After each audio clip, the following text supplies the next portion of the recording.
सिद्धि की शादी के बाद वो ससुराल चली जाती है। पीछे रह जाती है भाभी रानी। सिद्धि के ससुराल जाते ही भाभी कहती है, अरे वाह जी वाह, सारे कपड़े मेरे। हाय रे पैंट, अरे वाह वाह, मजा आ जाएगा। अरे ये सिद्धि की अलमारी के सामने खड़े होकर क्या बड़बड़ा रही है? जाकर देख मेहमानों को विदाई की मिठाई मिली कि नहीं। अब हाँ माँ जी, क्यों नहीं, लेकिन पहले कपड़े तो बदल लूं। अब रानी आ जाती है सिद्धि के उन कपड़ों में जो वो ससुराल जाने से पहले घर छोड़ जाती है। अरे रानी, कुछ दिन रुक जाती। अरे ये तो सिद्धि बिटिया को मैंने ही दिया था, बड़ा ही फबता था उस पर, तुझ पर तो कुछ खास नहीं लग रहा। अब वो ना मेरे सारे कपड़े गीले थे तो सोचा पहन लूं। वैसे भी सिद्धि को कौन सा भी पुराने आउटडेटेड कपड़ों को पहनना है। वैसे भी ये सूट तो मैंने तभी पहना था, वैसे खास है भी नहीं ये। हाँ ठीक है, लेकिन ना मेरी सिद्धि पर तो जमता था। सारे मेहमान चले जाते हैं और सिद्धि ससुराल से मायके पहली बार आती है। अपना घर, अपना कमरा, अपनी अलमारी।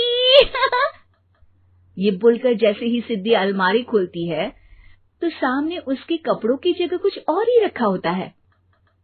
माँ, जरा कमरे में तो आना। सास और रानी वहां पहुंच जाते हैं। रानी ने पहनी होती है सिद्धि की जींस और टी शर्ट। अरे भाभी, ये क्या? ये तो मेरी बड़ी ही महंगी टी शर्ट है, इसे आपने घर में क्यों पहनी है? अरे बहुत मिलती है दीदी ये चौक की मार्केट में, 150 में।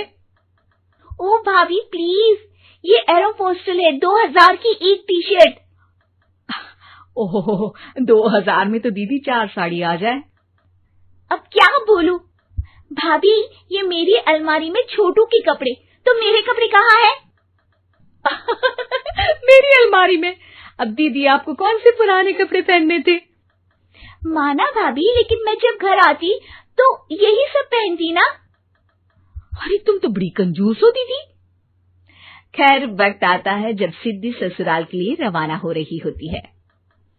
अरे रानी, अंदर से सिद्धि का गिफ्ट ले आ, लड़की पहली बार ससुराल से मायके आई है। रानी अंदर जाती है और एक सिंपल सी साड़ी लेकर बाहर आ जाती है। ये लीजिए माँ जी। सास बेटी को गिफ्ट देकर ससुराल भेजती है। अगले दिन रानी एक सुंदर सी साड़ी पहनकर सामने आती है। अरे रानी, ये तो वो साड़ी है जो मैंने सिद्धि को देने के लिए दी थी जब वो ससुराल ले जाती, लेकिन ये तूने कैसे पहन ली? अरे माँ जी, ये साड़ी तो मुझे बहुत पहले से ही पसंद थी, लेकिन चिंता ना करिए, मैंने सिद्धि के लिए भी अच्छी सी साड़ी दी है। हाँ। तभी सिद्धि का फोन आता है। क्या माँ, कुछ अच्छा तो दिया होता ससुराल ले जाने के लिए। अरे पहले दिखा दिया होता।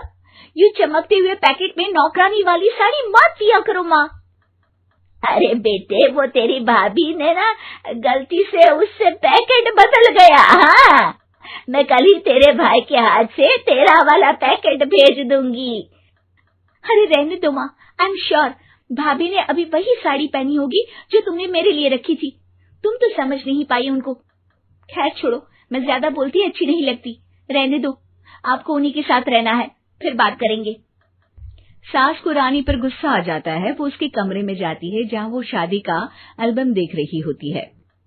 रानी, मार्केट जाकर एक ऐसी ही साड़ी लेकर आ, कल प्रतीक जाकर सिद्धि के घर दे आएगा। अरे क्यों माँ जी, कितनी साड़ी देनी है दीदी को? यहाँ कोई सेल लगी है क्या? अरे चुप कर, मेरे बेटी के हिस्से की साड़ी खुद पहन ली, अब ज्यादा ज्ञान बांट रही है। एक दिन सिद्धि का फोन आता है। माँ, मेरी सास ने आप सबको खाने पर बुलाया है। सारे लोग सिद्धि के ससुराल पहुंचते हैं। खाना खाकर वो लोग निकल रहे होते हैं कि सिद्धि की सास सभी को गिफ्ट देती है। अरे बहन जी, बेटी के घर का खाना खा लिया, यही बहुत है जो आप ऊपर से गिफ्ट भी दे रही है। अरे बहन जी, आप भी कहाँ इन बातों पर विश्वास कर रही हैं। सास सभी को गिफ्ट देती है, लेकिन रानी को जो साड़ी देती है वो अजीब सी हरे रंग की लाल रंग के बड़ी छाप वाली होती है। अरे छी, ये कौन पहनेगा? सासू माँ को तो जरी वाली इतनी सुंदर, और मेरे लिए ये नौकरानी वाली। अरे भाभी, दरअसल मैं जब भी घर आती थी आप वापसी में ऐसी ही साड़ी देती थी ना, तो माँ ने सोचा कि आपको आपकी पसंद की ही साड़ी क्यों ना दी जाए।